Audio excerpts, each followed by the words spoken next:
ওকে, সবাইকে ওয়েলকাম জানাচ্ছি আমাদের আজকের অনলাইন ক্লাসে। আজকের ক্লাসে আমরা যে বিষয়টা নিয়ে আলোচনা করব সেটা হচ্ছে tree data structure. That means আমরা লিনিয়ার ডেটা স্ট্রাকচার থেকে সরে আসবো এবং নন লিনিয়ার যে ডেটা স্ট্রাকচার আজকে থেকে সেই ডেটা স্ট্রাকচার গুলোর আলোচনা শুরু হবে। মোটামুটি 2 থেকে 3টা ক্লাসে আমরা ট্রি রিলেটেড যে অ্যাক্টিভিটিস গুলো আছে সেই অ্যাক্টিভিটিস গুলোর ডিটেলস সম্পর্কে জানবো। এরপরে হয়তো আমরা গ্রাফ আরো যদি অন্য তো চলে আসি এই চ্যাপ্টার থেকে। আসলে বেসিক্যালি আমরা কি কি জিনিস দেখবো সেটার একটা লিস্ট হচ্ছে এরকম যে introduction to trees. Basically tree data স্ট্রাকচারটা দেখতে কিরকম, অ্যারে এবং লিংক লিস্ট, এই দুই ধরনের ডেটা স্ট্রাকচারের সাথে বেসিক্যালি ট্রি এর পার্থক্যটা কোথায়, কোন জায়গায় ট্রি ইউজ করা মোর সফিস্টিকেটেড এবং কোন কোন অ্যাপ্লিকেশনের জন্য আসলে ট্রি সুইটেবল, এই বিষয়গুলো আমাদের জানা দরকার। ট্রি এর বেশ কিছু স্পেসিফিক ক্যাটাগরি আছে, like all other specific data structures. Link লিস্টে যেরকম আছে, অ্যারের যেরকম আছে, ঠিক তেমনি ভাবে ট্রি এর বেশ কিছু সেপারেট ক্যাটাগরি আছে। তার মধ্যে সবচেয়ে বিখ্যাত যেটা, সবচেয়ে বেশি ইউজফুল যেটা, সেটাকে বলা হয়ে থাকে বাইনারি ট্রি। তো সেই বাইনারি ট্রি এর ইন্ট্রোডাকশন দেওয়া হবে। কিভাবে বাইনারি ট্রিকে ট্রাভার্স করতে হয়, ভিজিট করতে হয়, আমরা সেটা দেখবো। যেহেতু এখানে লিনিয়ার অর্ডার নাই, সো এখানে যে হায়ারার্কিক্যাল অর্ডার মেনটেন করা হয় সেই অর্ডার মেনটেন করে কিভাবে কোন একটা বাইনারি ট্রিকে ট্রাভার্স করবো সেটা আমরা জানবো। Introduction to binary search tree. Binary tree এরও আরেকটা সাবডিভিশন আছে যেটাকে বলা হয়ে থাকে বাইনারি সার্চ ট্রি, বিএসটি। তো বিএসটি কিভাবে তৈরি হয় এবং বিএসটি এর সাথে বেসিক বাইনারি ট্রি এর ডিফারেন্সটা কোথায়, সেটা আমরা দেখবো। Insertion into binary search tree. Binary search tree এর মধ্যে যদি কোনো আইটেম ইনসার্ট করতে হয়, নতুন কোনো আইটেম ইনসার্ট করার থাকে, তাহলে সেই আইটেমকে ইনসার্ট করতে কোন অ্যালগরিদম ব্যবহার করতে হবে। We will look forward to that. আর লাস্টে আমরা একটা প্র্যাকটিক্যাল এক্সাম্পল দেখবো যেই ধরনের অ্যাপ্লিকেশন সলভ করতে আমাদের লিনিয়ার ডেটা স্ট্রাকচার গুলোর থেকে এই নন লিনিয়ার ডেটা স্ট্রাকচার বা ট্রি ডেটা স্ট্রাকচার ভালো কাজ করে। অ্যালগরিদমটার নাম হচ্ছে হাফম্যান অ্যালগরিদম। এটা বহুল প্রচলিত একটা অ্যালগরিদম যারা ক্রিপ্টোগ্রাফি নিয়ে কাজ করে তাদের জন্য, বিশেষ করে টেক্সচুয়াল সিকিউরিটি নিয়ে যারা কাজ করে। তোমরা জানো যে এনক্রিপ্টেড ডেটা অনেক সময় আমরা সেন্ডার থেকে রিসিভার পর্যন্ত পাঠাই ডেটার সিকিউরিটি বাড়ানোর জন্য, যাতে থার্ড পার্টি বা ম্যালিশিয়াস কোনো সফটওয়্যার বা কোনো প্রোগ্রাম যেন আমাদের সেই ডেটা পাওয়ার পরেও যদি কখনো পেয়ে যায় সেটার অ্যাক্সেস, সেখান থেকে যেন কোড ক্র্যাক করতে না পারে। তো কিভাবে আমরা আসলে ক্রিপ্টোগ্রাফি এই কাজটা করি, ডেটাকে সিকিউর করি, সেটার অনেক অ্যালগরিদম আছে। তার মধ্যে একটা সিম্পল অ্যালগরিদম হচ্ছে হাফম্যান অ্যালগরিদম। এই অ্যালগরিদমটা বেসিক্যালি ট্রি এর অ্যাপ্লিকেশনের উপরে ডিপেন্ডেন্ট। আমরা এই অ্যালগরিদমটাও দেখব। সবাই কি আমার সাথে আছে এই পর্যন্ত? একটু শুনে নেই। Yes, sir. Yes, sir. জি স্যার। আচ্ছা, তো okay, we are going to move forward. তো ট্রি এর ইন্ট্রোডাকশন, তোমরা এখানে ডান পাশে দেখতে পাচ্ছ ট্রি এর একটা পিক্টোরিয়াল ইমেজ দেওয়া আছে, যদিও এটা পারফেক্ট ইমেজ না। ট্রি আরো অনেক বেশি কমপ্লেক্স, আরো অনেক বেশি স্পেসিফিক নোড বিশিষ্ট হয়, but simple skeleton of tree will look something like that. তো ট্রি এর কি কি প্রপার্টিজ আছে আমরা প্রপার্টিজ গুলো দেখি। A tree is a finite set of elements called nodes. আমরা দেখেছি যে নোড তৈরি করার বিষয়টা লিংক লিস্টে ছিল। প্রতিটা নোডের স্পেসিফিক বৈশিষ্ট্য ছিল। বিশেষ করে সিঙ্গেল লিংক লিস্টে একটা নোডে দুটো স্পেসিফিক সেল থাকবে, for one for data and one for the next item to be traversed or its neighbour. Double link লিস্টে অলমোস্ট সেম, একটার জায়গায় দুটো অ্যাড্রেস ফিল্ড থাকবে so that we can traverse to the next and previous neighbour of a particular node. তো নোডের concept এই tree এর মধ্যেও আছে এবং এখানে ফাইনাইট নাম্বার অফ নোডস থাকবে। তবে নোডগুলোর মধ্যে কিছু বৈশিষ্ট্য আছে, যেমন there is a specifically designated node called root. একটা স্পেসিফিক নোড থাকবে যে নোডটাকে বলা হয়ে থাকবে রুট নোড। রুট মানে হচ্ছে কি, মূল। সাধারণত গাছের মূল কোথায় থাকে? নিচে, গাছের একদম নিচে, তাই না, বেসমেন্টে। কিন্তু আলটিমেটলি ট্রি এর ক্ষেত্রে আমাদের ডেটা স্ট্রাকচারে যে ট্রি আলোচনা করি সেই ট্রিতে আসলে রুটের কনসেপ্টটা একটু ডিফারেন্ট। রুট থাকবে সবার উপরে। সো এখানে ব্যাপারটা যদি খেয়াল করো, এখানে এই ট্রি এর জন্য অলমোস্ট 1 2 3 4 5 6 7 নাম্বার অফ নোডস আর देयर। তাদের প্রত্যেকের মধ্যে হায়ারার্কিক্যাল রিলেশন আছে, সেটা নিয়ে পরে কথা বলছি। বাট রুট নোড যদি আমরা কল্পনা করি, আপাতত এই ট্রি এর জন্য রুট নোড কে নোড নাম্বার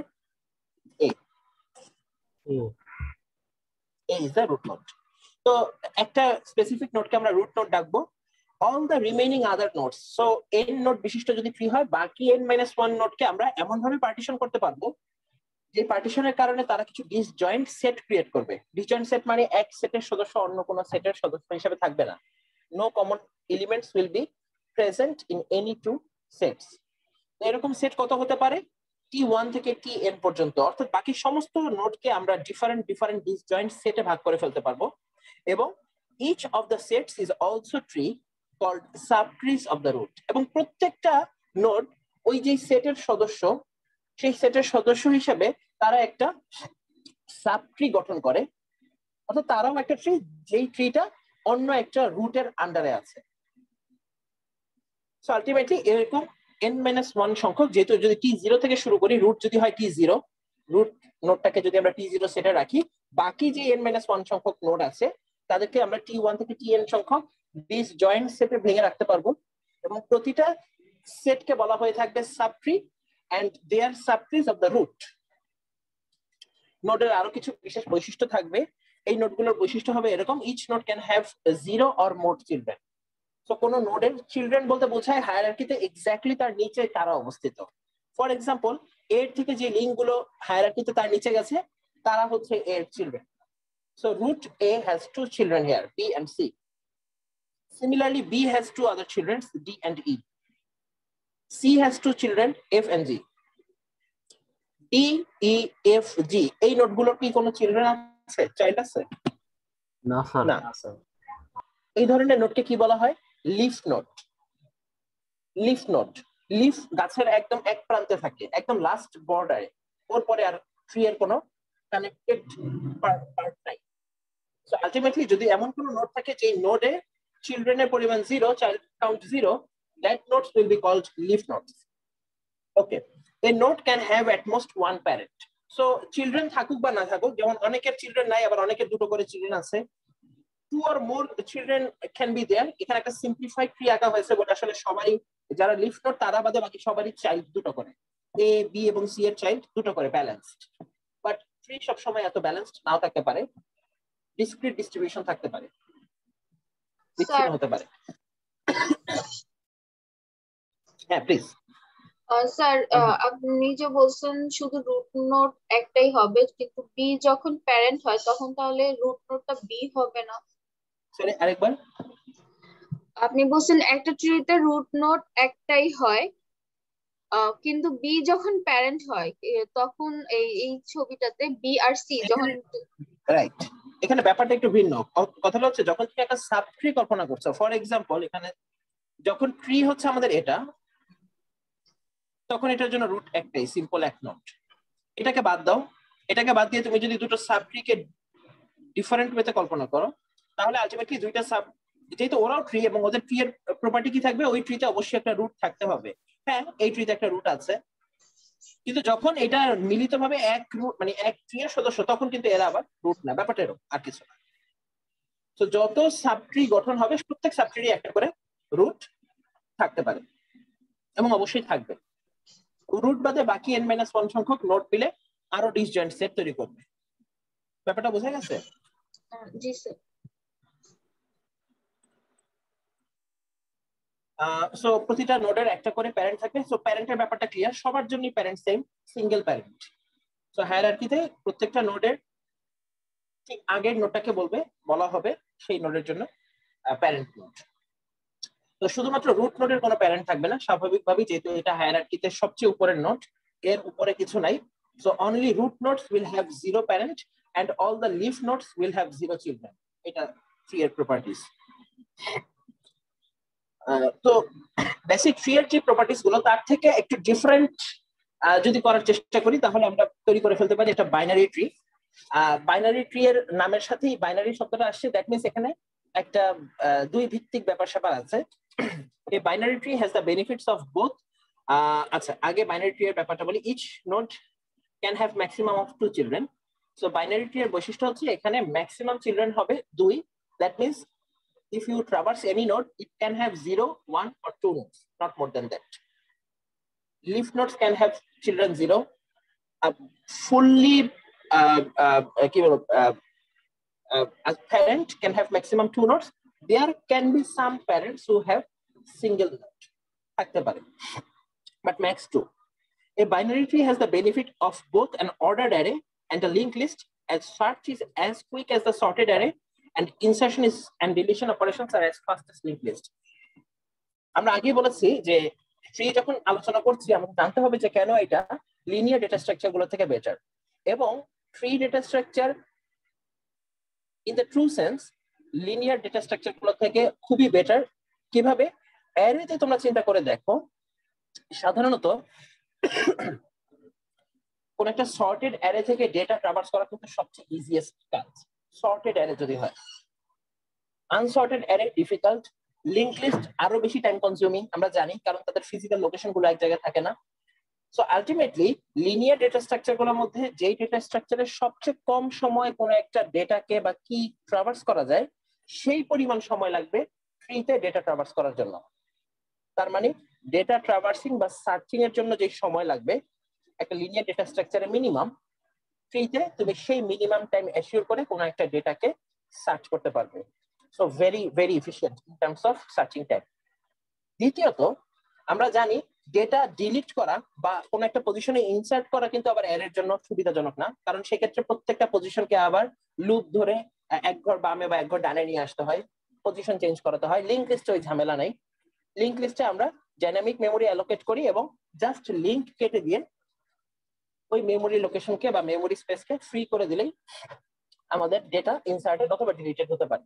এটা ইনসার্ট করার জন্য ডাইনামিক মেমোরি অ্যালোকেট করলেই হয়, ডিলিট করার জন্য ফ্রি করে দিলেই হয়।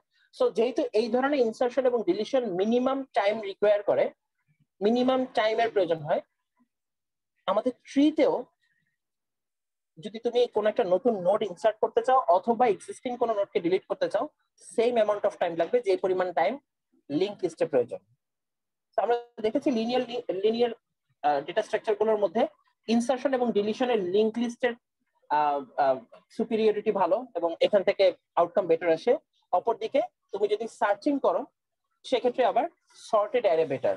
সো এই দুই জায়গার বেনিফিট নিয়ে আসলে ট্রি তৈরি। ট্রিতে কোনো কিছু সার্চ করতে চাইলে তুমি বেনিফিট পাবে সর্টেড অ্যারের মতো, ওই পরিমাণ টাইমে সার্চ করে বের করতে পারবে। আর ইনসার্ট ডিলিট করতে চাইলে আমাদের লিংক লিস্টে যে পরিমাণ সময় লাগতো ঠিক সেই পরিমাণ কনস্ট্যান্ট টাইমে অর্ডার অফ ওয়ান টাইমে তুমি কোনো নোডকে ইনসার্ট বা ডিলিট করতে পারবে। এটার আর কি বৈশিষ্ট্য আছে? কোন একটা বাইনারি ট্রি যদি আমরা টি দ্বারা রিপ্রেজেন্ট করি তাহলে এটা হতে পারে হয় নাল অথবা এমটি ট্রি, অথবা অর্থাৎ এখানে কোনো নোড এখন পর্যন্ত তৈরি হয়নি, অথবা tree contains a distinguished node r called the root node of T, and the remaining nodes of T form an ordered pair of disjoint binary trees T1 and T2. So এখানে ব্যাপারটা আগেটা থেকে একটু different. এখানে ordered pair of disjoint binary tree তৈরি করবে যদি তোমরা root node থেকে অন্যান্য রিমেইনিং নোডকে দেখো। সো আলটিমেটলি ব্যাপারটা এমন, যখন আমরা অ্যাজ এ হোল ট্রি কে দেখছি, রুট নোড বাদে বাকি যে নোডগুলো আছে তারা দুইটা এবং শুধুমাত্র দুইটা ডিসজয়েন্ট ট্রি গঠন করতে পারবে। তোমরা এদেরকে সরাই ফেলো, তো আলটিমেটলি একে সরাই ফেলে এইদিকে যে ট্রিটা তৈরি হবে সেম জিনিস, যেহেতু এদের লিফ চিলড্রেন নাই, সো তাদের জন্য আসলে ব্যাপারটা ডিফারেন্ট। রুট আছে বাট লেফট রাইট চাইল্ড নেই। সো আলটিমেটলি যে কোনো সময় তুমি যদি ওই যে কোনো একটা বাইনারি ট্রি থেকে রুট নোডকে সরিয়ে ফেলো তাহলে তুমি শুধুমাত্র দুইটা T1 এবং T2 নামক দুইটা বাইনারি ট্রি পাবে এবং তারা হবে ডিসজয়েন্ট। দুইটার বেশি পাওয়া পসিবল না। শুধুমাত্র লিফট নোডের ক্ষেত্রে এটা গঠন করা পসিবল না, লিফট নোডে যেহেতু চিলড্রেন না। আদারওয়াইজ অন্য যে কোনো ক্ষেত্রে ব্যাপারটা সেম।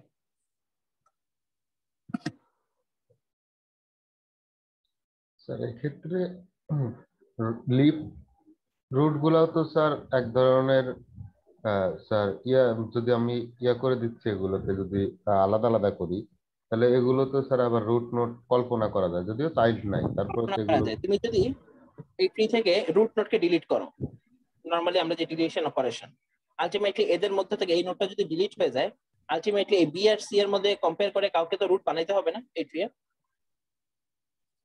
ঠিক আছে? আর যদি আলটিমেটলি এই ট্রিতে এই রুট নোডটা না থাকতো তাহলে এই দুইটা ডিসকানেক্টেড পার্টকে আমরা কি বলতে পারতাম? দুটো ডিসজয়েন্ট ট্রি, আর কিছু না। না স্যার ওটাই বলতেছি যে স্যার যদি এখন আমরা মনে করি যে বি এবং সিও ডিসকানেক্টেড এই ডি ই থেকে এবং এফ জি থেকে, তাহলে এই লিফ নোড আমরা তো যাদেরকে লিফ নোড বলতেছিলাম ডি ই হ্যাঁ, এফ ডি, এরাও তো এক ধরনের রুট নোড হয়ে যাচ্ছে তখন, এরাও এক ধরনের রুট নট।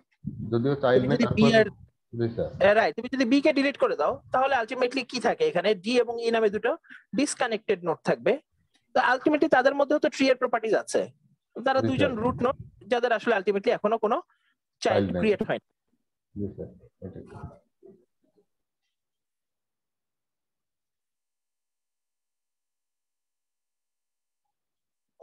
সো ট্রি এর একটা বেসিক স্ট্রাকচার এখানে দেখানো আছে। ট্রি এর ক্ষেত্রে একটা জিনিস আমি এখনো বলি নাই, সেটা হচ্ছে বাকি জিনিসগুলো বলা অলরেডি হয়ে গেছে, যে কোনো জায়গায় তুমি প্যারেন্ট নোড পেলে তার আন্ডারে অধীনস্থ বাকিরা হচ্ছে তার চাইল্ড নোড। স্যার কোন একটি সিঙ্গেল এলিমেন্ট কি ট্রি হতে পারে স্যার? সরি, শুনতে পাইনি, কথাটা শুনতে পাইনি স্পষ্ট। স্যার ওই নেটওয়ার্ক আনস্টেবল থাকার জন্য শুনতে পান হয়তো বা। স্যার আমি তখন ওই প্রশ্নকে বলছিলাম স্যার কোন একটা সিঙ্গেল নোট তো স্যার আছে হতে পারে না, ট্রি হতে পারে না। না, অবভিয়াসলি হতে পারে। তুমি সিঙ্গেল যখন একটা একটা যদি শুধু আমার সিঙ্গেল রুট নোড আছে তৈরি কিন্তু কোনো চিলড্রেন নাই, এটা কি ট্রি হবে? সরি, আমার শুধু রুট আছে, ধরেন এ আছে কিন্তু আমার কোনো চিলড্রেন নাই ওইটাতে, ওটা কি ট্রি হবে? অবভিয়াস ট্রি হবে, অবভিয়াস ট্রি হবে। শুরু তো হতে হবে একটা নোড থেকে, তাই না? সো আলটিমেটলি ফর এক্সাম্পল তুমি রুট নোড তৈরি করে আছো, এখন পর্যন্ত ওর কোনো চিলড্রেন ক্রিয়েট হয় না, it is also a tree. ঠিক আছে, ওর লেফট চাইল্ড কত নাল, ওর রাইট চাইল্ড কে নাল। তোমরা ওকে একটা স্ট্রাকচারের মতো কল্পনা করো, নোট স্ট্রাকচার যদি বানাও, এই নোটটা বানাতে গেলে তোমার আসলে কি কি এলিমেন্ট থাকা লাগবে? একটা ডেটা, একটা লেফট চাইল্ড, একটা রাইট চাইল্ড, নাকি? জি স্যার। আলটিমেটলি নতুন যখন নোট তুমি তৈরি করবে ডাইনামিক মেমোরি অ্যালোকেট করে, তখন আলটিমেটলি কি করবে, তার লেফট বা রাইট চাইল্ড করে দিবে এটার অ্যাড্রেসকে। সো আলটিমেটলি যখন একটা সিঙ্গেল স্ট্রাকচারের মাধ্যমে একটা সিঙ্গেল নোট তৈরি হয়েছে, আলটিমেটলি তখন থেকে ট্রি শুরু হয়ে গেছে। সিঙ্গেল নোট দিয়ে ট্রি হতে পারে, ঠিক আছে, এবং ডিসকানেক্টেড অংশ থাকতে পারে। এখানে তিনটা ট্রি আছে, তিনটা ট্রি ডিসকানেক্টেড, এবং প্রত্যেকটারই নাম্বার অফ নোট একটা করে, অর্থাৎ ওই নোটটাই ওই ট্রি এর এখন পর্যন্ত রুট নোট, আর কিছু নাই। বোঝা গেছে দিল? ইট জি ক্যান স্যার। হ্যাপেন। তার মানে এবং ট্রির অবভিয়াসলি যখন প্রপার্টিজ তুমি, থাকলেই হবে। হ্যাঁ রাইট, ওই এই একটা সিঙ্গেল নোট বিশিষ্ট, ঠিক আছে। তোমরা তো গ্রাফের আইডিয়াটা হয়তো আমি জানি না কতটুকু আছে, গ্রাফ তো তোমরা জানোই, ডিফারেন্ট নোড এবং ডিফারেন্ট গুগল ম্যাপ যেভাবে তৈরি করে, তাই না? বিভিন্ন, যেমন বাংলাদেশের যোগাযোগ ব্যবস্থাকে যদি তুমি ম্যাপ আকারে প্রকাশ করো, বাংলাদেশের 64টা জেলার জন্য 64টা নোড হবে, আর যেই জেলা থেকে যেই জেলায় ফর এক্সাম্পল সড়ক পথে যাওয়াতে আমি যদি এভাবে দাগ টানি, তাহলে ব্যাপারটা এরকম কিছু একটা হবে, নাকি? জি স্যার। হতে পারে, এরকম অনেক কিছু হতে পারে। সো এখন প্রশ্ন হচ্ছে যে যখন আমরা স্টার্ট করছি, ফর এক্সাম্পল বাংলাদেশে যখন একটাই বিভাগ ছিল, অখণ্ড বাংলা, একটাই বাংলাদেশ, কোনো বিভাগ এখনো তৈরি হয়নি। সো আলটিমেটলি এখানে শুধুমাত্র একটাই নোড আছে, এখানে কারোর সাথে কানেক্ট করারও কিছু নাই। এরপরে যখন ডিভিশন ভেঙে দুইটা হলো, তাদের মধ্যে কানেকশন থাকলে লিংক করব, না হলে করব না। নতুন একটা ডিভিশন তৈরি হয়েছে যার সাথে এই ডিভিশনের কানেকশন আছে, এর নাই।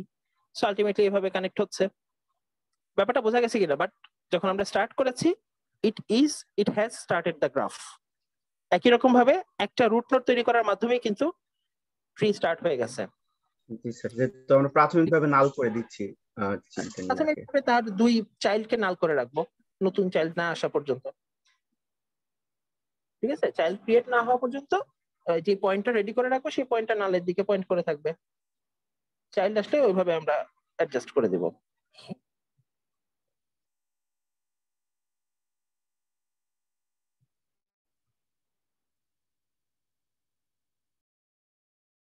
So this is the basic properties of a tree.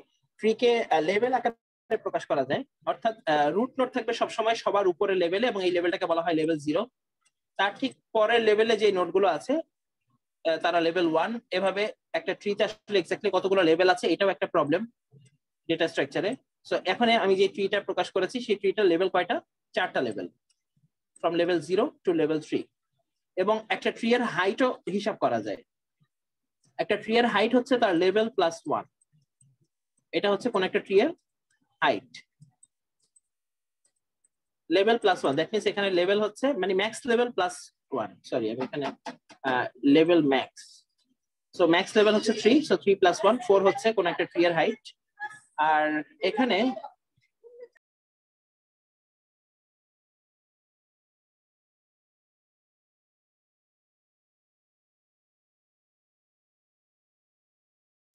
আচ্ছা, তো এখানে আর যে ব্যাপারটা জানার আছে সেটা হচ্ছে সিবলিংস। তো সিবলিংস এখানে আসলে যেহেতু হায়ারার্কিক্যাল রিলেশন, এটা বোঝাই যায় একই প্যারেন্টের আন্ডারে থাকা দুটো নোট নিজেদের মধ্যে যে রিলেশন নিয়ে থাকে সেটাকে বলা হয় সিবলিং রিলেশন। সো এফ এর সাথে জি এর রিলেশন হচ্ছে সিবলিং রিলেশন, এফ এর সাথে সি এর রিলেশন হচ্ছে প্যারেন্ট চাইল্ড রিলেশন। এফ এর যদি যেহেতু কোনো চিলড্রেন নাই, সো এফ একটা লিফ নোট। এই ট্রি এর হাইট হচ্ছে ম্যাক্স লেভেল প্লাস 1 4, আর রুট থাকবে সবসময় লেভেল 0 তে। This are the common properties of binary tree. এবং খেয়াল করে দেখো এখানে বাইনারি ট্রি এর প্রপার্টিজ গুলো কিন্তু স্পষ্ট আছে। প্রত্যেকটা নোডের ম্যাক্সিমাম চাইল্ড হচ্ছে 2। একও আছে, যেমন নোড ই, তার লেফট চাইল্ড তৈরি হয়েছে, রাইট চাইল্ড এখনো ক্রিয়েট হয়নি, সো রাইট পয়েন্টার এখনো পয়েন্ট করে আছে নালের দিকে। এখানে জি এর দুটো পয়েন্টারই পয়েন্ট করে আছে নালের দিকে। সো যদি এরপরে আমরা ক্রিয়েট করতে চাই, উই ক্যান ক্রিয়েট, নতুন নোট তৈরি করে যে কোনো পজিশনে আমরা ইনসার্ট করলে সে আবার ওইভাবে অ্যাডজাস্টেড হয়ে যাবে ট্রি এর পার্ট হিসেবে। So that is the main concept of tree. আমরা এখন দেখার চেষ্টা করব যে বাইনারি ট্রিকে ট্রাভার্স করা যায় কিভাবে, কোন কোন ওয়ে আছে ট্রাভার্স করার। মজার ব্যাপার হচ্ছে যে কোনো বাইনারি ট্রিকে ট্রাভার্স করার 3টা প্রসিডিউর আছে। প্রসিডিউর গুলোর নাম হচ্ছে pre order traversal, in order traversal এবং পোস্ট অর্ডার ট্রাভার্সাল। নামগুলোর সাথে ওদের অর্ডার মানে ট্রাভার্স করার অর্ডারটার একটা সিকোয়েন্স আছে। ফর এক্সাম্পল, এখানে একটা এক্সাম্পল দেওয়া আছে। এখানে 1 2 3 7 নোড বিশিষ্ট একটা ট্রি তৈরি করে দেওয়া আছে, যেখানে total height of the tree is 3। আমরা এই ট্রিটাকে যদি প্রি অর্ডার ট্রাভার্স করতে চাই, পরীক্ষায় এরকম প্রশ্ন আসে যে এই ট্রিটাকে প্রি অর্ডার ট্রাভার্স করো, তাহলে কোন নোডের পরে কোন নোড ট্রাভার্স হবে এবং যেই সিকোয়েন্সে 7টা নোড ট্রাভার্স হবে সেই সিকোয়েন্সটা রেডি করো। এখানে স্টেপ বাই স্টেপ সেটাই দেওয়া আছে। নিয়মটা কি, যখন প্রি অর্ডার ট্রাভার্স করব, যেহেতু নামের আগে প্রি আছে, এই প্রি শব্দটাকে রুটের সাথে কানেক্ট করার ট্রাই করবে। অর্থাৎ রুটকে কানেক্ট করতে হবে বা রুটকে ট্রাভার্স করতে হবে সবার আগে।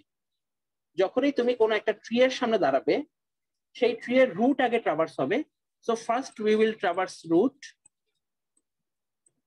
দেন we will traverse the left child of the tree, left child, and then we will traverse the right chain. এই অর্ডারটা মেইনটেইন করলে আমরা বলতে পারবো যে আমরা প্রি অর্ডার ট্রাভার্স করতে পেরেছি আমাদের ট্রিকে। First root, then left child, then right child. And এই লেফট এবং রাইট চাইল্ড ট্রাভার্স করার বিষয়টা হবে রিকার্সিভ।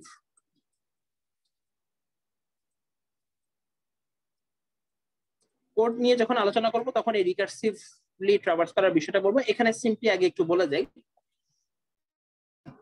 যে আসলে ট্রাভার্স করছি তো করছি কিভাবে।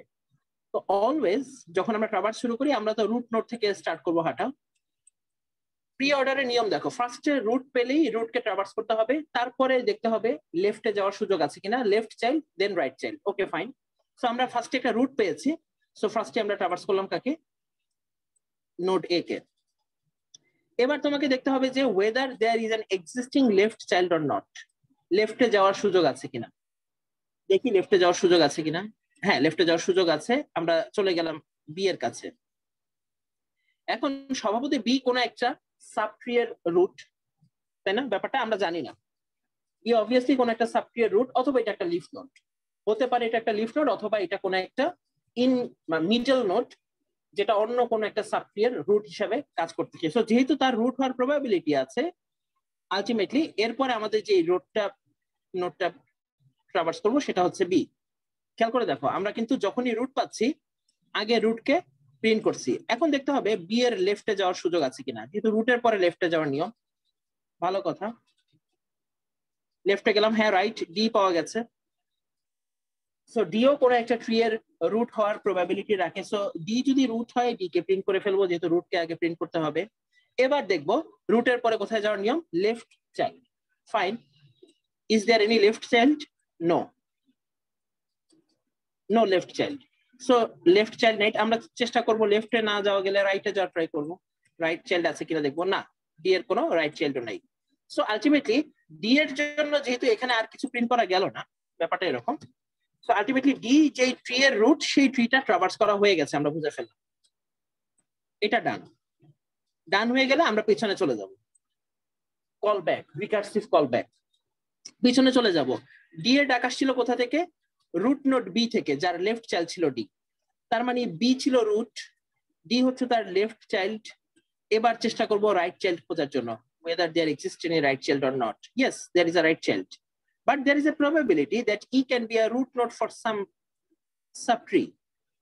So E কে রুট হিসেবে আমরা প্রিন্ট করব, চেষ্টা করব বামে যাওয়ার, সুযোগ নাই, ডানে যাওয়ার সুযোগ নাই। সো আলটিমেটলি ধরে নিব যে এই ই যে ট্রি এর অংশ, সেই ট্রি অলরেডি ট্রাভার্স করা হয়ে গেছে। সো আলটিমেটলি ডান। সো আলটিমেটলি আমরা আবার ব্যাক করব যেখান থেকে আমরা কল পেয়েছিলাম, বি এর কাছে ব্যাক করব। সো অলরেডি আমাদের এই টোটাল ট্রি এর আন্ডার এ যা ছিল তা সব ট্রাভার্স করা হয়ে গেছে প্রি অর্ডার। দেখো ব্যাপারটা খেয়াল করে, বি, ডি এবং ই এই সাব ট্রি এর মধ্যে রুট, লেফট এন্ড রাইট এই অর্ডার ফলো করে আমরা ট্রাভার্স করেছি। এরপরে এটা যে ট্রি এর অংশ, ওই ট্রি এর কিন্তু এখনো পুরোটা কভার করা হয় নাই, কারণ এ ছিল আমাদের রুট, বি, ডি, ই এটা হচ্ছে আমার লেফট সাব ট্রি। এখন আমাকে যেতে হবে এই ট্রি এর রাইট সাব ট্রিতে। যেহেতু এটার কাজ শেষ, আর কিছু করার নেই, আমরা রুটের কাছে ব্যাক করব। সো রুট অলরেডি আমাদের প্রিন্ট করা হয়ে গেছে, একে আর প্রিন্ট করার কিছু নাই, আমরা চলে যাব রাইট সাব ট্রি এর কাছে। একই রকম ভাবে ঘটনা ঘটতে থাকবে। ফার্স্টে সি রুট হিসেবে প্রিন্ট হবে, লেফটে যাওয়ার সুযোগ আছে কিনা, আছে। এফ প্রিন্ট হবে, লেফটে যাওয়ার সুযোগ আছে কিনা, নাই। রাইটে যাওয়ার সুযোগ আছে, নাই। তার মানে আবার রুটের কাছে ব্যাক করব। So root, left, right print হয়ে গেছে, ডান। ব্যাক করব যেখান থেকে কল পেয়েছিলাম রুটের কাছে, সি অলরেডি প্রিন্টেড। চলে যাব রাইটে যাওয়ার অপশন থাকলে রাইটের কাছে, জি, রাইট, জি, ডান। জি যেহেতু রুট হিসেবে প্রিন্ট হয়েছে, লেফট এবং রাইট চেক করব, রাইটে যাওয়ার সুযোগ নাই, লেফটে যাওয়ার সুযোগ নাই। সো এই ট্রি ডান। ব্যাক করব যেখান থেকে কল পেয়েছি, সি এর কাছে অলরেডি যেহেতু প্রিন্টেড, তার মানে এই সাব ট্রিও ডান। খেয়াল করে দেখো, যখন এই সাব ট্রি ডান, তখন আমরা আবার কার কাছে ব্যাক করব, রুটের কাছে। রুট অলরেডি প্রিন্টেড, তার থেকে আর পিছনে যাওয়ার কিছু নাই। সো আলটিমেটলি এই অর্ডারে আমরা আমাদের ডেটাকে প্রিন্ট করে যদি দেখাই, বা নোটগুলোকে প্রিন্ট করে দেখাই, this is the pre order traversal of a binary tree. First node A, last node G. ব্যাপারটা আমরা ধরতে পারলাম কিনা, ঘটনাটা কি ঘটে। এটা অনেকে সিম্পলি আরো সিম্পলিফাই করা যায়, কিন্তু আসলে এখানে যে রিকার্সিভ কলটা আছে এটা বোঝানোর জন্য আমি রুট থেকে রুটে ট্রাভার্স করলাম আর কি। এই ওয়েতে ব্যাপারটা কি বোঝা গেল কিনা, প্রি অর্ডারের কনসেপ্টটা? জি স্যার। জি স্যার। তো আসলে আমরা চেক করে দেখি আসলে আমাদের অর্ডারটা ঠিক আছে কিনা। ফার্স্টে এ,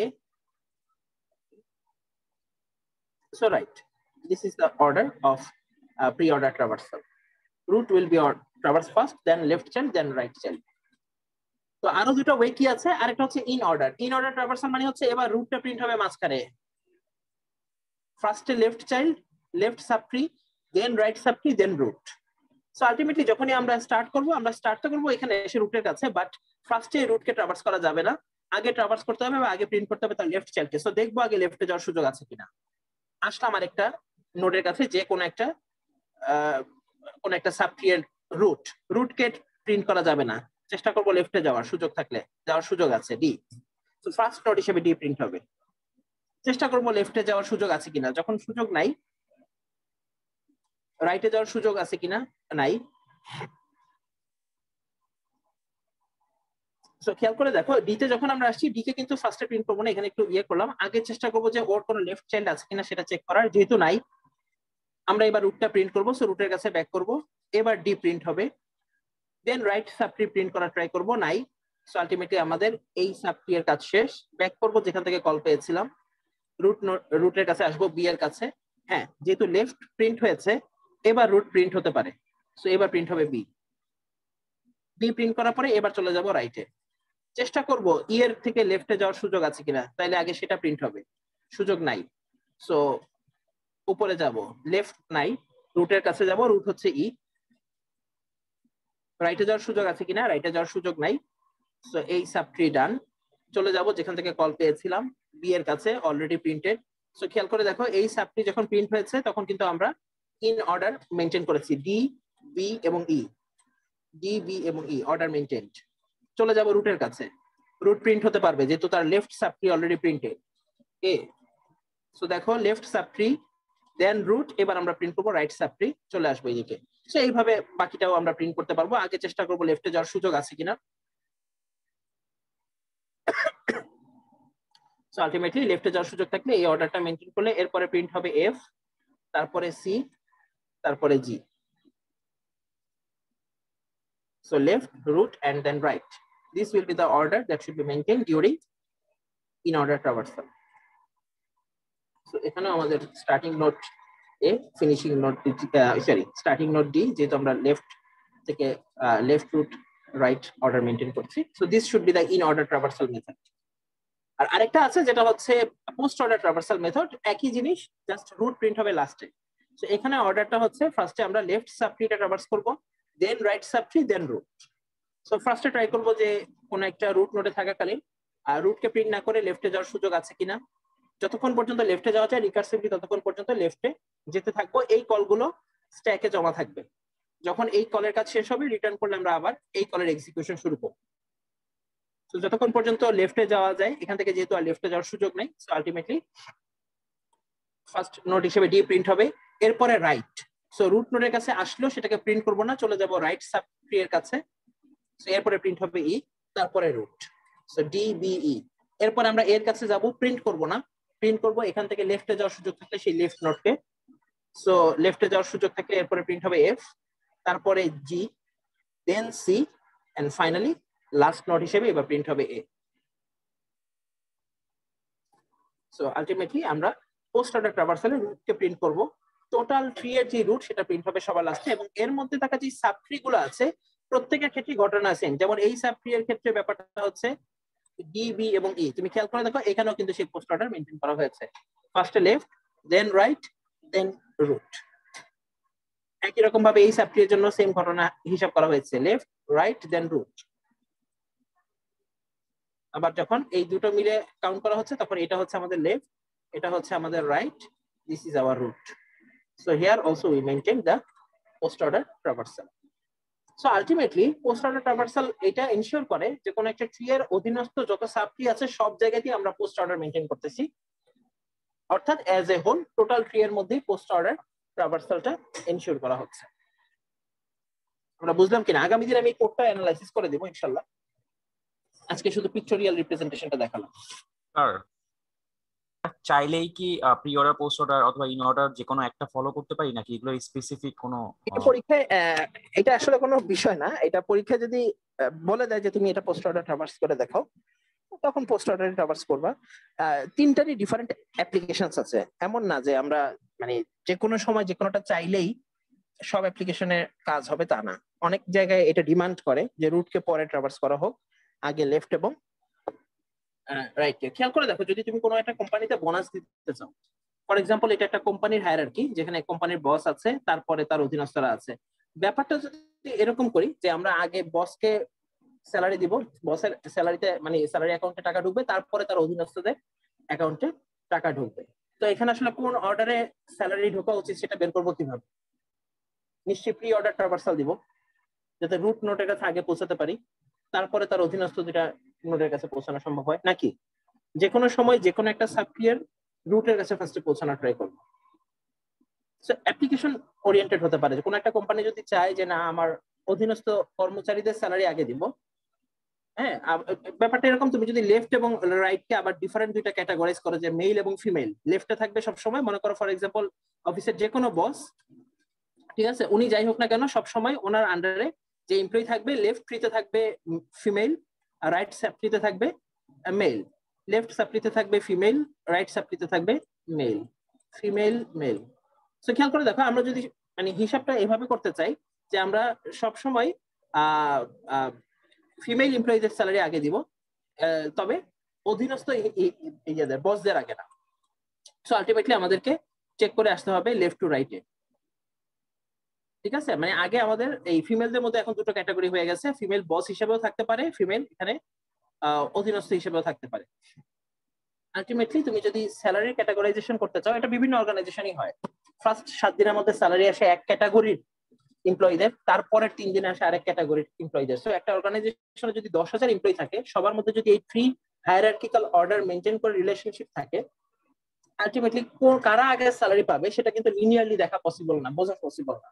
তখন এই ইন অর্ডার, প্রি অর্ডার বা পোস্ট অর্ডার ট্রাভার্সাল করে কিন্তু বের করে ফেলতে হয় যে this group of employees will get priorities first. সব ব্যাপারটা বোঝা গেছে? Yes, sir. Application oriented, application dependent. Binary search tree এটা একটা special binary tree. Binary tree নিয়ে এতক্ষণ কথা বললাম এবং এটা ট্রাভার্সাল দেখলাম। তো বাইনারি সার্চ ট্রি জিনিসটা কি? এটা একটু স্পেশাল কেন? এটার একটা এক্সট্রা প্রপার্টিজ আছে যেটা বাইনারি ট্রি এর নাই। কি properties? A binary search tree is A binary tree in which each node n of t has the following properties. So প্রত্যেকটা নোডের একটা কমন প্রপার্টিজ থাকবে, সেটা হচ্ছে the value at n is greater than every value in the left subtree of n. যে কোনো নোডে তুমি দাঁড়াও, তার লেফট সাবট্রিতে থাকা নোডগুলোর ভ্যালু অবভিয়াসলি তার থেকে ছোট হবে এবং রাইট সাবট্রিতে থাকা নোডগুলোর ভ্যালু অবভিয়াসলি তার থেকে বড় হবে। অর্থাৎ n will always be smaller than all the values in its right subtree, and it will be greater than the values of all nodes placed in its left subtree. লেফটে থাকা সাবট্রির সমস্ত নোডের থেকে এই রুট নোডের ভ্যালুটা গ্রেটার হবে, right সাবট্রির প্রতিটা নোডের ভ্যালু থেকে এই রুট নোডের ভ্যালু ছোট হবে। এটাকে বলা হয়ে থাকে binary search tree. Ultimately that means এখানে এক ধরনের ব্যালেন্স কাজ করে। আমি জানি যে আমার লেফটে ট্রাভার্স করলে সবসময় আমি পাবো কাকে? আমার থেকে বড় না আমার থেকে ছোট ভ্যালুগুলোকে। Always the values that are less than my value, my node value, I can grab that traversing the left subtree. Left subtree K traverse করলে ছোট ভ্যালুগুলো পাওয়া যেতে পারে, রাইট সাবট্রি কে সার্চ করলে বড় ভ্যালু পাবো। দ্যাট মিনস এখানে সার্চিং এর জন্য একটা এক্সট্রা ফিচার অ্যাড করা হয়েছে। এই ট্রিকে তুমি যদি ট্রাভার্স করো এবং কোনো একটা এলিমেন্টকে খোঁজার চেষ্টা করো, র্যান্ডমাইজড ওয়েতে খুঁজতে হবে না, এখানে ওইভাবেই পার্টিশন করা আছে। আসো আমরা দেখি বাইনারি সার্চ ট্রিতে কোনো একটা ডেটা ইনসার্ট করতে হয় কিভাবে। আসো মনে করো আমাদের হাতে হোল লট অফ ডেটা আছে, 40, 60, 50, 33, 55, 11। এই 6টা ডেটাকে আমরা বাইনারি সার্চ ট্রিতে ইনক্লুড করব। সো স্টেপ 1-এ আমাদের দেখতে হবে যে বাইনারি সার্চ ট্রিতে এখন পর্যন্ত কোনো নোড আছে কিনা। যদি কোনো নোড এখন পর্যন্ত ক্রিয়েট না হয় তাহলে ফার্স্ট যে নোডটা আমরা পাচ্ছি সেটাকে আমাদের কি বানাবো? রুট নোড বানাবো। সো এটার জন্য লেফট রাইটের কোনো কম্প্যারিজনের ব্যাপার নাই। সো স্টেপ 2-তে যখন 60 আসবে এটাকে বসাবো কোথায়? 40-এর বামে না ডানে? Obviously right. রাইট। রুট পরিবর্তন করার কোনো সুযোগ নাই। New node has arrived, value 60, compare it with the existing starting from root, start the comparison. এখন পর্যন্ত একটাই নোড আছে, শুধুমাত্র তার সাথে কম্পেয়ার হবে। সো যেহেতু 40 থেকে 60 বড়, চলে যাবে 40 এর right সাবট্রিতে। Here comes 50, starting from 40, প্রথম কম্পেয়ার করবে 50 40 এর সাথে। 40 এর থেকে বড়, আসবে ডান পাশে, পাবে 60 কে, 60 থেকে ছোট, চলে যাবে 60 এর লেফট সাবট্রিতে। সো 40 এর ডানে যাবে, কিন্তু যেহেতু এখানে আরো নোড আছে তার সাথে কম্পেয়ার করে তার প্লেস হলো কোথায়? 60 এর লেফট নোড হিসেবে, লেফট চাইল্ড হিসেবে। একই রকম ভাবে আমরা চাইলে আরো নোড অ্যাড করতে পারি। 33, কম্পেয়ার স্টার্টস উইথ 40, 40 এর থেকে ছোট, সো লেফট সাবট্রিতে যদি আর কিছু না থাকে তাকে লেফট সাবট্রি হিসেবে আমরা অ্যাড করে দেব। এভাবে আমরা চালাতে থাকবো এবং আমরা n সংখ্যক নোডকে চাইলে এই বাইনারি সার্চ ট্রিতে অ্যাড করে ফেলতে পারি। একই রকম ভাবে 55 যখন আসবে 40 এর থেকে বড়, তাই এটার রাইট সাবট্রিতে, 60 এর থেকে ছোট লেফট সাবট্রিতে আসবে। এখানে আছে 50, 50 এর থেকে বড়, সো 50 এর রাইট সাবট্রি হিসেবে জমা হবে। So ultimately this will carry on. এবং এখানে ব্যাপারটা খেয়াল করে দেখো, এখানে ট্রিটা যে সবসময় ব্যালেন্স থাকবে এমন কোনো ঘটনা নেই। তোমার আইটেমের ক্যারেক্টারিস্টিক্স এর উপর বেস করে ট্রিটা গঠিত হবে। সো কোন প্রত্যেকটা নোড যে ব্যালেন্সড ওয়েতে দুটো করেই নোড পাবে, মানে প্রত্যেক লেভেলে থাকা যে সিবলিং গুলো তাদের যে সমান সংখ্যক অ্যানসেস্টর থাকবে এটা আসলে, বা চাইল্ড থাকবে, এটা এখানে মেনটেন করা যায় না। বাট সার্চিং এর জন্য অত্যন্ত ইফেক্টিভ একটা ডেটা স্ট্রাকচার হচ্ছে আমাদের এই বাইনারি সার্চ ট্রি।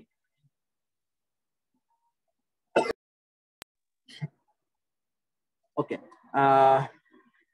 তো হাফম্যান কোডের ব্যাপারে একটু বলে রাখি আজকে যতটুকু বলা যায়। হাফম্যান কোডের ব্যাপারে তো অলরেডি বলেছি যে এটা স্পেশাল টাইপের একটা অ্যালগরিদম। তো হাফম্যান কোডকে কি বলা হয়? It is called a lossless data compression algorithm. Lossless data compression মানে জানো? যেই ডেটা কম্প্রেস করার পরে পরবর্তীতে যখন আমরা আবার এক্সট্রাক্ট করি, এক্সট্রাক্ট করলে যদি ডেটার কোনো কিছুই না হারায় as it was before extracting, ঠিক আছে, কম্পোজ করার আগে যা ছিল এক্সট্রাক্ট করার পরে যদি আমি এক্সাক্ট শেপে এক্সাক্ট ভ্যালুগুলো পাই, কোনো মিসিং ডেটা না থাকে, তাহলে সেই কম্প্রেশনকে বলা হয়ে থাকে lossless compression. The Huffman compression that brings better, এখানে কোনো ডেটা হারায় না এই কম্প্রেশনের কারণে। এবং এটার বৈশিষ্ট্য কি? In this algorithm, a variable length code is assigned to input different characters. ফার্স্টে যখন কম্পিউটার সায়েন্সের এই প্রবলেমটা নিয়ে আলোচনা শুরু হলো, টেক্সটকে মনে করো আমাদের কম্প্রেস করার দরকার হচ্ছে। বাইনারি বিভিন্ন সিম্বল দিয়ে আমরা এটাকে কম্প্রেস করব। ফর এক্সাম্পল আমাদের হাতে আছে এ থেকে জেড, কয়টা ক্যারেক্টার? 26টা। আমরা যাই লিখি না কেন এই 26 ক্যারেক্টারের কম্বিনেশনে কিছু তৈরি হবে। এখন আমি যেটা করতে চাই সেটা হচ্ছে এই এ থেকে জেড এভাবে না পাঠিয়ে এর বদলে আমি এর রিপ্রেজেন্টেটিভ হিসেবে কোনো একটা কোড পাঠাবো, একটা কোড জেনারেট করব। ফর এক্সাম্পল এর জন্য কোড জেনারেট করলাম 101 বাইনারি কোড। ঠিক একই রকম ভাবে বি এর জন্য একটা কোড জেনারেট করব, সি এর জন্য, এভাবে একদম জেড পর্যন্ত কোড জেনারেট করব। এই কোডগুলোকে আমি কি করব, পরবর্তীতে আমার যে টেক্সট আছে সেই টেক্সটে সিম্বল গুলোকে সরিয়ে ওই জায়গায় আমি কোডগুলো বসায় কম্প্রেস করে পাঠিয়ে দেব। ফলশ্রুতিতে কি হবে, থার্ড পার্টির কাছে যদি আমার এই ইনফরমেশনটা যায়ও, দে ক্যান নট ক্র্যাক, তারা জানে না যে আসলে এক্স্যাক্টলি এর জন্য কয় বিটের কোড আমি তৈরি করেছি, বি এর জন্য আসলে কয় বিটের কোড আছে। They have no idea. So ওই ডেটা পেলেও তাদের জন্য আসলে কোনো লাভ হবে না, ওখান থেকে কোনো কিছু তারা গ্র্যাব করতে পারবে না। এটা ছিল বেনিফিট। প্রশ্ন হলো এতে অনেক বেশি সংখ্যক বিট আগে ব্যবহার করার দরকার হতো। ব্যাপারটা বোঝো, যত কম ডেটা বা বিট ইউজ করে আমরা এই ডেটা প্রসেসিং এর বা ডেটা ট্রান্সমিশনের কাজ করবো তত বেটার না আমাদের? আমরা কি চাই, ট্রান্সমিশনের সময় বেশি বিট ট্রান্সমিশন মিডিয়ামের ভিতর দিয়ে যাক নাকি অল্প বিট যাক? নিশ্চয়ই অল্প। এতে ট্রান্সমিশন ওভারহেডও কমবে, প্যাকেট লসের পরিমাণও কমবে। তো বেশি রোবাস্ট বানাইতে গিয়ে আবার যেন আমি আবার ট্রাফিকের জন্য এটা ডিফিকাল্ট করে না দিয়ে এটাও মেনটেন করতে হবে।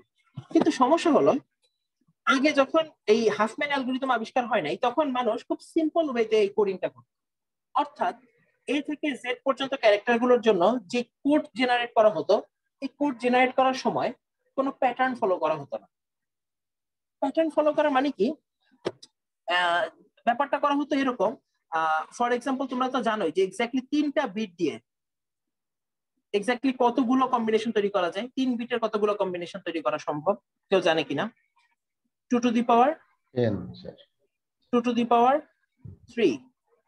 যদি 3 বিটের কম্বিনেশন তোমাকে করতে দিই, তুমি 2 টু দি পাওয়ার 3 বা 8টা এক্স্যাক্টলি সিম্বলকে কারেক্টলি ক্লাসিফাই করতে পারবে নাকি? একটাকে দিলা 000, এটা তো আমরা সবাই জানি। একটাকে দিব 001, এভাবে লাস্টেরটা কি পাবে 111।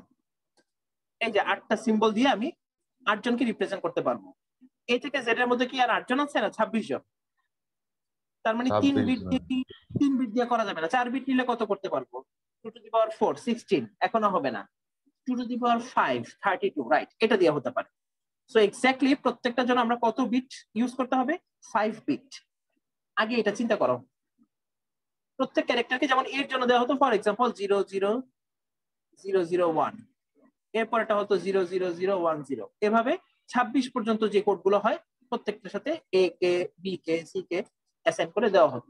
এটা ছিল প্যাটার্ন, এটা ছিল তাদের ইনিশিয়াল আইডিয়া। কিন্তু দেখা গেল এতে প্রচুর পরিমাণে কস্ট বেড়ে গেছে। কস্ট বেড়ে গেছে কিভাবে? টেক্সটটাকে আমরা অ্যানালাইসিস করে নিই। কেমন? কোন একটা প্যারাগ্রাফের মধ্যে সবগুলো ক্যারেক্টার কি ব্যালেন্সড ওয়েতে ডিস্ট্রিবিউটেড থাকে? অর্থাৎ এ যতবার আসছে এক্স্যাক্টলি টি যে ততবারই আসবে এমন কোনো কথা আছে? নাই। সো যদি ব্যাপারটা এমন করা যায় যেই ক্যারেক্টার গুলো সবচেয়ে বেশি বার আসছে, কথা বোঝো, যেই ক্যারেক্টার গুলোর ফ্রিকোয়েন্সি সবচেয়ে বেশি তাদেরকে যদি আমরা মিনিমাম কোড দিতে পারি, আর যে ক্যারেক্টার গুলোর ফ্রিকোয়েন্সি কম তাদেরকে যদি আমরা ম্যাক্সিমাম কোডটা দিতে পারি, তাহলে কি আমরা কিছুটা অপটিমাইজড হতে পারি কি না? এবার একটা ব্যাপার বোঝো, সবাইকে তো কোড দিতে হবে। মনে করো তোমার বিশাল প্যারাগ্রাফ, 1000 ক্যারেক্টারের একটা প্যারাগ্রাফ তুমি লিখেছো যেখানে জেড আছে মাত্র 2 বার, অথচ এ আছে 100 বার। এখন কার জন্য কোড বড় হলে ভালো, কার জন্য কোড ছোট হলে ভালো? কেউ তো বড় ছোট পাবেই, কথা বলছো। জেড এর জন্য যদি আমরা বড় কোডটা অ্যাসাইন করি আর এর জন্য যদি ছোট কোড অ্যাসাইন করি, তাহলে আমার জন্য বেটার না? তাহলে জি অল্প স্যার। বিটে একে রিপ্রেজেন্ট করতে পারবো। এই টেকনিকটাই হাফম্যান আমাদেরকে করে দিবে, এই জাস্ট এই টেকনিকটাই। যার ফ্রিকোয়েন্সি বেশি তাকে দেওয়া হবে মিনিমাম লেংথ অফ কোড, যার ফ্রিকোয়েন্সি বেশি কম তাকে দেওয়া হবে maximum length code. Maximum code পাক তাকে তো বেশি কমপ্লেক্সই করা লাগছে। সো আমি আসলে সেফ জোনে থাকবো। এই কারণে বলা হয়ে থাকে যে এই ধরনের কম্প্রেশন টেকনিকে, হাফম্যান কম্প্রেশন টেকনিক হচ্ছে ভেরিয়েবল লেংথ কোড ব্যবহার করা হয়। আগে ব্যবহার করা হতো স্ট্যাটিক লেংথ কোড বা ফিক্সড লেংথ কোড। তোমরা এই শব্দটা পাবা নেটে সার্চ করলে, ফিক্সড লেংথ কোড। অর্থাৎ এর জন্য যত বিটের একটা কোড তৈরি করা হতো, জেড এর জন্য তত। ক্যারেক্টার কোনো ফ্রিকোয়েন্সি অ্যানালাইসিস করা হতো না। সো দিন শেষে আসলে কোনোভাবে এটা অপটিমাইজড হতো না।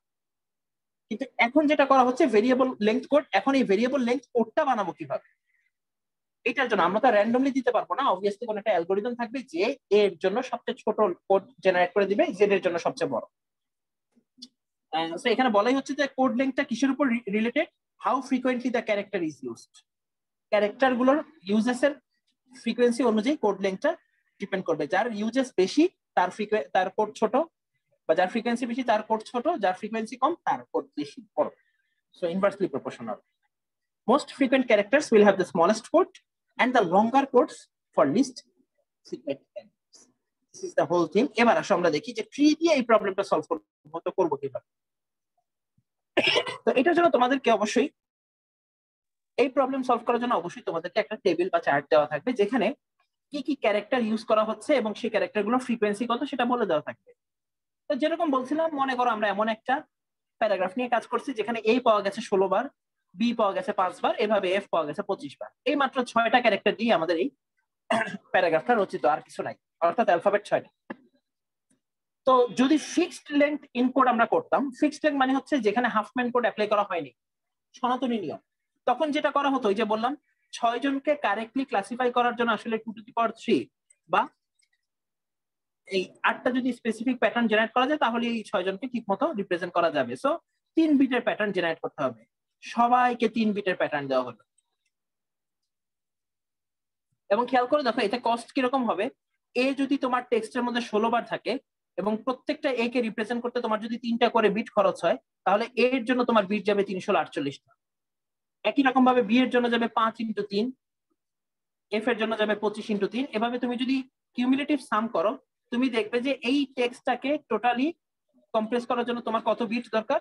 255 bit using the fixed length, যেটা আসলে পরিমাণে বেশি।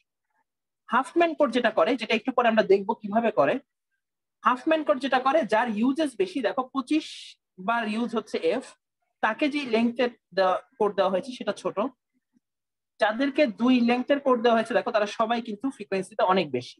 এ 16 বার, এফ 25 বার, ডি 17 বার। অর্থাৎ ফার্স্ট 3 জনকে দেওয়া হয়েছে সবচেয়ে ছোট 3টা লেংথ, আর যেটা সবচেয়ে কম ইউজ হয় তাকে দিব সবচেয়ে বড় লেংথ।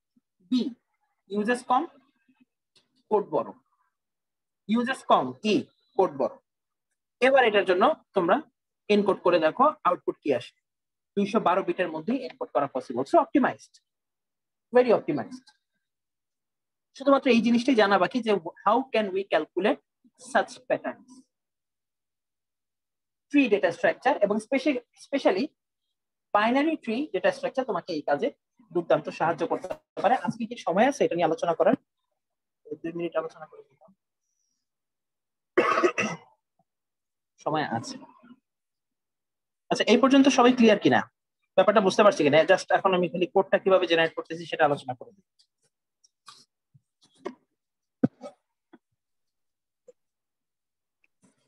অনেকেই তো লস মনে হচ্ছে, কোনো কথা বলে না। একটা জায়গায় বারবার কনফিউজ যে 16 কে 2 বিট দিয়ে কিভাবে করতেছে, তারপর আবার 5 কে 4 বিট দিয়ে কিভাবে করতেছে, মানে এই জায়গাটা এটা কিন্তু এই সিরিয়াল মেনটেন করে না যে আগে যে আসবে তাকে ছোট তারপরে থেকে বড় দেওয়ার চেষ্টা করবো না। ও এখানে আগে সর্ট করে নেয়। সর্ট করে কিভাবে? সবচেয়ে ছোট লেংথ কার? বি এর, তাই না? সরি, সবচেয়ে বেশি ফ্রিকোয়েন্সি কার? ফ্রিকোয়েন্সি দিয়ে সার্চ করে। সবচেয়ে বেশি ফ্রিকোয়েন্সি এফ এর, তার মানে ওকে দিতে হবে সবচেয়ে ছোট লেংথের কোড। এরপরে কে? 16 এ, সরি এরপরে হচ্ছে ডি, তারপরে এ। সো এভাবে যাচ্ছে। সবচেয়ে কম ফ্রিকোয়েন্সি কার? বি এর। তার মানে ওকে যদি সবচেয়ে বড় কোড দেই কোনো সমস্যা নেই, ওইটা মাত্র 5 বার এনকোড হবে। এই কারণে এই সর্টিংটা করার পরে এবার সে ট্রাই করে এফ কে সবচেয়ে ছোট, ডি কে তার থেকে কিছুটা বড়। ব্যাপারটা বোঝা গেছে কিনা? এই ওয়েতে সে দেওয়ার চেষ্টা করে। এবং এখন খেয়াল করে দেখো অবস্থা তাই, এ এফ ডি এরা সবাই পাচ্ছে 2 বিটের কোড। যদি পসিবল না হতো এফ কে যদি 2 বিট দেওয়ার পরে তারপরেরটাকে 2 বিটে করা না হতো, সম্ভব না হলে সে 3 বিট করতো, সেটা অন্য বিষয়, সেটা অ্যালগোরিদম বলে দিবে আসলে কি করতে হবে। বাট কে সবচেয়ে ছোট কোড পাবে সেটা বুঝতে পারছো? এখন বুঝছি। স্যার এটা কি ম্যাথ অনুযায়ী ভ্যারি করবে? তোমার টেক্সটের প্যাটার্ন অনুযায়ী ভ্যারি করবে অবশ্যই। এমন যদি কোনো টেক্সট দাও যেই টেক্সটে যেই ক্যারেক্টার গুলো ইউজ হচ্ছে সবার ফ্রিকোয়েন্সি সেম, সেক্ষেত্রে হাফম্যান কোড কোনো হেল্প করতে পারবে না। স্বাভাবিক, সব ক্যারেক্টারই সেম ফ্রিকোয়েন্সিতে ব্যবহার হচ্ছে, হাফম্যান কোড কেমনে তোমাকে হেল্প করবে? কথা বোঝানি, সবারই ফ্রিকোয়েন্সি সেম। সো কাকে ছোট লেন্থ দিবে কাকে বড় দিবে, সেই ক্ষেত্রে হয়তো ম্যাক্সিমাম ক্ষেত্রে এটা করা পসিবল না। কিন্তু আমাদের রিয়েল লাইফে যখন আমরা কোনো টেক্সট নিয়ে কাজ করি, যে টেক্সট গুলো কম্প্রেস করার প্রয়োজন হয়, সেখানে অবভিয়াসলি ক্যারেক্টারের ফ্রিকোয়েন্সির মধ্যে একটা ইমব্যালেন্স থাকে অবশ্যই। যেখানে কোন ক্যারেক্টার অবভিয়াসলি পরিমাণে অনেক বেশি পরিমাণ ওই ওই ওই ওই টেক্সটের মধ্যে আছে, আর কিছু ক্যারেক্টার অল্প আছে। এই ক্ষেত্রে হাফম্যান কোড খুবই ইম্পর্টেন্ট এবং খুবই এফিশিয়েন্ট। তোমার ইনপুটের উপরে অবশ্যই ডিপেন্ড করবে আসলে যে কতটুকু অপটিমাইজড হবে। সবসময় যে এটা এরকম হবে তা না, আমি এখানে ফ্রিকোয়েন্সি চেঞ্জ করে দিই, আলটিমেটলি ঘটনা ডিফারেন্ট হতে পারে, রাইট? ফ্রিকোয়েন্সির উপরে ডিপেন্ডেন্ট। আসলে যদি আমাদের আসলে এখন এটা কিভাবে পাওয়া গেছে, এটা তো আমরা র্যান্ডমলি আমরা বললাম ম্যাথের প্রয়োজনে আমরা এটা নিয়েছি।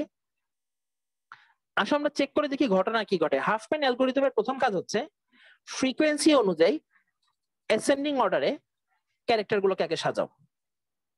দেখো 6 ক্যারেক্টার বিশিষ্ট ছিল আমাদের টেক্সট, এর মধ্যে আমরা হিসাব করে বের করছি যে বি এর ফ্রিকোয়েন্সি হচ্ছে 5 বার, অর্থাৎ এই ক্যারেক্টারের সিকোয়েন্সের মধ্যে বি আসছে মাত্র 5 বার, সবচেয়ে বেশি বার আসছে এফ 25 বার। সো আমরা অ্যাসেন্ডিং অর্ডারে আগে সর্ট করে নিলাম। এখান থেকে একটা আইডিয়া পেলাম যে বি এর জন্য জেনারেট করতে হবে সবচেয়ে বড় কোড, এফ এর জন্য জেনারেট করতে হবে সবচেয়ে ছোট কোড, যেহেতু এফ বেশি বার আসতেছে আমাদের সিকোয়েন্সে। হাফম্যান অ্যালগরিদমের এবার সুডো কোডটা আলোচনা করে দিই। কাজ হবে এরকম, তোমার কাজ হবে এই সেট থেকে দুইজনকে পিক করবে, পিক করে তাদের সামটাকে বের করবে। সো 5 + 10 15, 15 নামে নতুন একটা নোট তৈরি করবে, আর এই দুইটা নোটকে এই লিস্ট থেকে ডিলিট করে দিবে। বা ডিলিট করে কোথায় রাখবে? এই যে নতুন একটা নোট তৈরি হলো যার ভ্যালু হবে 5 আর 10 এর যোগফল 15, তার 2 চাইল্ড হিসেবে অ্যাড করে দিবে। সো লেফট চাইল্ড হিসেবে থাকবে বি, বাইনারি সার্চ ট্রি এর মতো বাম পাশে থাকবে ছোট জন, বি থাকবে বাম পাশে, ই থাকবে ডান পাশে। ব্যাপারটা বোঝো, নতুন একটা নোট আসলো, আগের দুইটা নোট চলে গেল, এবং যেই দুইটা নোটকে আমরা ডিলিট করে দিলাম তারা আবার থাকবে এই নোডের চাইল্ড হিসেবে। এখন তোমার লিস্টের দিকে আবার তাকাও, কয়জন আছে? 1 2 3 4 5 জন। ব্যাপারটা বোঝা গেল কিনা? এখন আছে কয়জন? 5 জন। আবার ফ্রিকোয়েন্টলি এই কাজ করো, আগে সর্ট করে নাও। সর্ট করলে 15 কি এখানে থাকবে না 15 12 পরে চলে আসবে? 12 পরেই যাবে স্যার। 12 পরে। সো খেয়াল করে দেখো, সি থাকলো, এ ডি এফ থাকলো, কিন্তু 15 চলে আসছে সি এর মাঝখানে। এখন আবার সর্বনিম্ন সংখ্যক যে দুইটা আছে সেই দুইটাকে নিয়ে তুমি আবার একটা ট্রি তৈরি করো। সো সি এবং এই 15 কে অ্যাড করে যে নতুন নোট তৈরি করা যায় সেটা কত হবে? 15 এবং 12 27।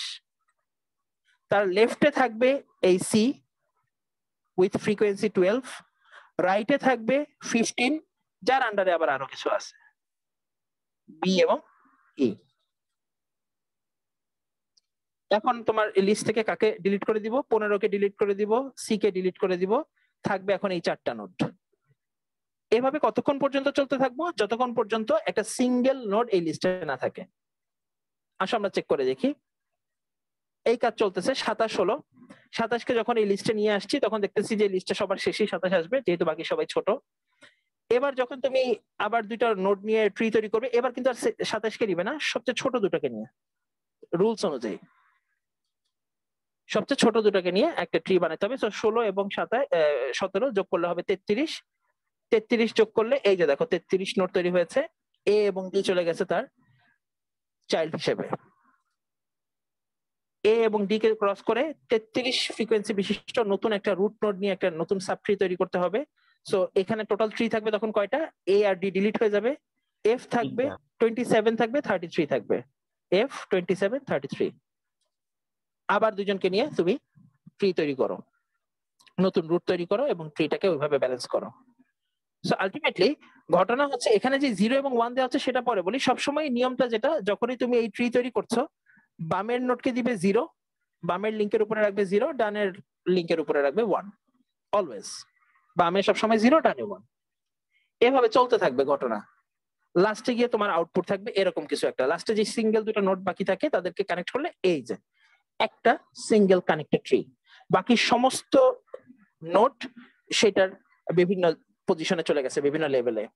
এখন আর যেটা করলাম প্রত্যেকটা পজিশনে তো 0 1 আমি বসিয়ে নিয়েছি, এটা আমাদের কাজের দরকারে কোড তৈরি করার জন্য করতে হবে, 0 এবং 1 বসিয়ে নিতে হবে। হাফম্যান কোড অলরেডি রেডি হয়ে গেছে। কিভাবে? এই রুট থেকে শুরু করে যেই যেই ফ্রিকোয়েন্সি বিশিষ্ট ক্যারেক্টারের কাছে তোমার যাওয়া সম্ভব, খেয়াল করে দেখো লেভেল অনুযায়ী সবচেয়ে কাছের লেভেলে, রুটের সবচেয়ে কাছের লেভেলে থাকবে সেই ক্যারেক্টার গুলো যাদের ফ্রিকোয়েন্সি সবচেয়ে বেশি।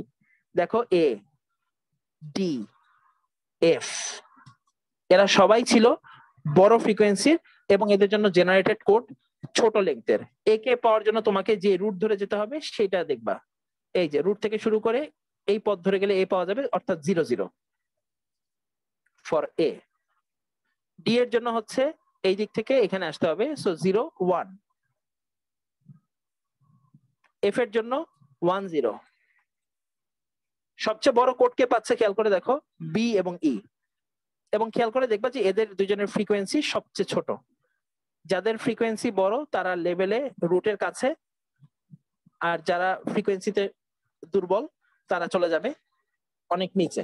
সো এদের জন্য বড় একটা কোড জেনারেট হলো, কোনো সমস্যা নেই। বি এর জন্য আমাদের জেনারেটেড কোড হচ্ছে 1 1 1 0 1 1 1 0, 4 বিটের। ই এর জন্য আমাদের জেনারেটেড কোড 1 1 1 1। টেকনিকটা বোঝা গেল কিনা, আসলে কিভাবে হাফম্যান কোড কাজ করে? যে কোনো একটা তোমরা চাইলে তোমাদের বিভিন্ন স্ট্রিং, ডিফারেন্ট স্ট্রিং নিয়ে কাজ করে দেখতে পারো। একটা কাজ করা যায়, আমি আগামী দিন একটা এটা অবশ্য দিতে চাচ্ছিলাম না, বাট হাফম্যান কোডটা তোমরা বোঝো কিনা, বা হাফম্যান কোড আসলে এক্স্যাক্টলি কোন একটা স্ট্রিং কে কতটুকু অপটিমাইজড করে সেটা বোঝার জন্য একটা ছোট এক্সাম্পল আমি অ্যাসাইনমেন্ট আকারে দিতে পারি। ঠিক আছে, তো সেটাকে ইউজ করে তোমরা দেখবে যে আসলে এক্স্যাক্টলি হাফম্যান কোড কি পরিমাণ অপটিমাইজেশন নিয়ে আসতে পারে। সো ফিক্সড লেংথ এনকোডিং করলে এখানে যে পরিমাণ বিট খরচ হতো, ভেরিয়েবল লেংথ এনকোডিং করাতে number of bits use to compress the string significantly কমে যাবে। এটাই হচ্ছে হাফম্যান কোডের অ্যাডভান্টেজ বা বেনিফিট। ঠিক আছে, আগামী দিন ইনশাআল্লাহ এখান থেকে আমরা আবার স্টার্ট করব। ঠিক আছে, আজকে সময় শেষ। রোল কল তো করতেই হবে।